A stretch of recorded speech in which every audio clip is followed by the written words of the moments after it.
महिला बाल विकास मंत्री हैं, लेकिन न महिलाओं की चिंता है, न बच्चों की चिंता है। इतने बच्चों के प्रति भी गंभीर अपराध हो रहे हैं, इतना उनके आप कहते हैं माल न्यूट्रिशन और इस सब चीज़ के आप देखिए ना कहाँ कड़ा पहुँच रहे हैं, लेकिन उसकी चिंता उनको नहीं है। उनकी चिंता सिर्फ कि राहुल जी ने फ्लाइंग किस दे दी। ये मुद्दे हैं, ये सरकार के मुद्दे हैं, ये सरकार की गंभीरता है। तो आप उनके पास ना एक महत्वपूर्ण मंत्रालय है जिसकी चिंता उनको कोई नहीं है, उनकी चिंता सिर्फ राहुल गांधी है। दोस्तों, हम लखनऊ में हैं। देखिए कुछ कांग्रेस पार्टी की महिलाएं भी हैं, इनसे भी बात कर लेते हैं। जी कहाँ हैं आप लोग? कहाँ हैं आप लोग मतलब कहाँ आए हैं? अरे कांग्रेस कार्यालय में आए हैं और हमारे अध्यक्ष जी का शपथ ग्रहण है और उसके लिए हम लोग बहुत ही ज़्यादा खुश हैं और आगे हमें बहुत सारी उम्मीदें हैं कि बहुत सारे बदलाव आएंगे और कांग्रेस पार्टी जो है फिर से बहुत मजबूती से खड़ी होगी। लेकिन मीडिया तो बता रही है कि 2024 में जो है मोदी जी फिर रिपीट कर रहे हैं, फिर आ रहे हैं 2024। देखिए अब वो तो 2024 बताएगा ना, पर हम तो खड़े हो रहे हैं ना, मजबूती से खड़े हो रहे हैं। नहीं, कैसे आप कैसे दावे के साथ कह सकते हैं कि 2024 में देखिए यहाँ पे माहौल देखिए लोगों का, बिल्कुल आप लोगों के अंदर उत्साह देखिए। नहीं, मैं समझता नहीं, खुद ही मीडिया करी, मैं तो आपसे पूछ रहा हूँ। ये उनका सर्वे है, लेकिन ये हमारा विश्वास है कि हमें पता है। नहीं, जैसे मैं देख रहा हूँ लगातार राहुल जी पे कोई ना कोई ब्लेम लग रहा है, कहीं फ्लाइंग किस का लग रहा है, कहीं उनको पप्पू बोला जा रहा है। उसके बाद मोदी जी पे कोई ब्लेम नहीं लग रहा है। अब मीडिया तो नहीं बता रही है। अब ये तो मीडिया जाने, हमें सच्चाई पता है ना, हमें तो सच्चाई पता है, तो हमें पता है हम लोग। आप क्या कहना चाहेंगी? अभी जो है राहुल गांधी पे एक ब्लेम लगाया है, फ्लाइंग किस का कोई मामला, तो उस पर क्या कहेंगे आप? स्मृति जीपी का काम ही है, जहाँ पे मणिपुर जैसा इतना महत्वपूर्ण मुद्दा जिसका के बारे में चर्चा होनी चाहिए, प्रधानमंत्री जी मात्र उस पर 3 मिनट बात करते हैं। आपका एक प्रदेश 80 दिन से जल रहा है, उसके बारे में कोई चिंता नहीं है, तो इससे भाजपा की गंभीरता समझ में आती है। इनका बस काम है कि जहाँ पे सरकार चुनी हुई सरकार है, जनता द्वारा चुनी हुई सरकार है, उसको गिराना, किसी तरह सत्ता हासिल करना, सत्ता में रहना। आप किसानों को देख लीजिए, आप युवाओं को देख लीजिए, आप बोलते थे 15 लाख आएंगे, आप बोलते थे कि विश्वगुरु बनेगा भारत। हर जगह आप देख लीजिए, भाई को भाई से लड़ाना, वैमनस्य पैदा करना, देश में ऐसा माहौल पैदा करना, आपस में लोग एक दूसरे के प्रति द्वेष रखें।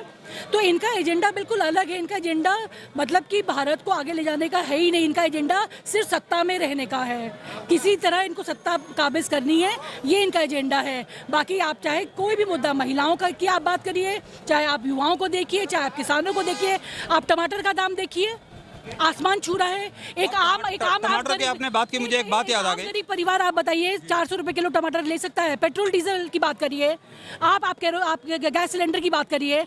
हमारी माननीय मंत्री जी स्मृति ईरानी जी वही सवाल था मेरा। सिलेंडर उठा के चलती थी जब 450 रुपए दाम था मनमोहन सिंह जी के सरकार में, और अब 1200 रुपए हो गया है। मनमोहन सिंह को चूड़ियां भी भेजी थी, चूड़ी भी भेजी थी। एक गरीब आदमी के आपने मुंह से निवाला छीन लिया है, उसकी रोटी आपने छीन ली है, कैसे वो गुजर बसर कर रहा है। कोरोना में आप देखिए किस तरह लोग परेशान हुए, लोगों को भूलना नहीं चाहिए। कोरोना काल में ऑक्सीजन के लिए, हर चीज़ के लिए लोग कैसे अस्पतालों के चक्कर लगाए हैं लोगों ने, कि कितनी दुर्व्यवस्था थी। ये शर्म की बात है कि सुप्रीम कोर्ट को मामला अपने हाथ में लेना पड़ा एक चुनी हुई सरकार के बावजूद। तो क्या कहना चाहेंगे स्मृति ईरानी के बारे में? क्या कहना चाहेंगी, क्योंकि आप भी एक महिला हैं, तो मैं आपसे सुनना चाहता हूँ। देखिए उनके पास ना एक महत्वपूर्ण मंत्रालय है जिसकी चिंता उनको कोई नहीं है, उनकी चिंता सिर्फ राहुल गांधी है। महिला बाल विकास मंत्री हैं, लेकिन न महिलाओं की चिंता है, न बच्चों की चिंता है। इतने बच्चों के प्रति भी गंभीर अपराध हो रहे हैं, इतना उनके आप कहते हैं माल न्यूट्रिशन और इस सब चीज़ के आप देखिए ना कहाँ कड़ा पहुँच रहे हैं, लेकिन उसकी चिंता उनको नहीं है। उनकी चिंता सिर्फ कि राहुल जी ने फ्लाइंग किस दे दी। ये मुद्दे हैं, ये सरकार के मुद्दे हैं, ये सरकार की गंभीरता है। तो आप इस चीज़ से अंदाज़ा लगाइए। तो हम तो बिल्कुल आश्वासन है, हम आश्वासित हैं कि कांग्रेस आ रही है 2024 में। राहुल गांधी जी प्रधानमंत्री के रूप में भारत देश में आएंगे 2024 में। जी मैं ये जानना चाहता हूँ, आप भी एक महिला हैं और स्मृति ईरानी जी भी एक महिला हैं, तो उनके प्रति विचार क्या है? नहीं, विचार तो मैंने आपसे व्यक्त कर ही दिया है कि आप एक जिम्मेदार पद होने के बावजूद अगर आपकी ये चिंताएं हैं, जहाँ पे एक पार्लियामेंट में, संसद में एक गंभीर मामले पर चर्चा हो रही है, आप उसको किस दिशा में आप ले जा रही हैं? आप जब वही मैंने कहा ना, जब महंगाई की बात थी मनमोहन सिंह जी के समय, तब तो आप इतना चीखती चिल्लाती थी। आप हर चीज़ को लेके आप लोग सड़क पे आ जाते थे। अब इतना महिलाओं के प्रति इतना गंभीर अपराध हो रहा है, एक के बारे में भी स्मृति ईरानी जी मुँह खोला है। आप ही बताइए, हमारी महिला पहलवानों के साथ क्या दुर्गति हुई है जंतर मंतर पे? उन्होंने एक बार भी बोला, एक शब्द निकला, एक महिला होने के नाते निकला? तो अब आप खुद ही समझ लीजिए कि दोनों के बीच में आप क्या अंतर है।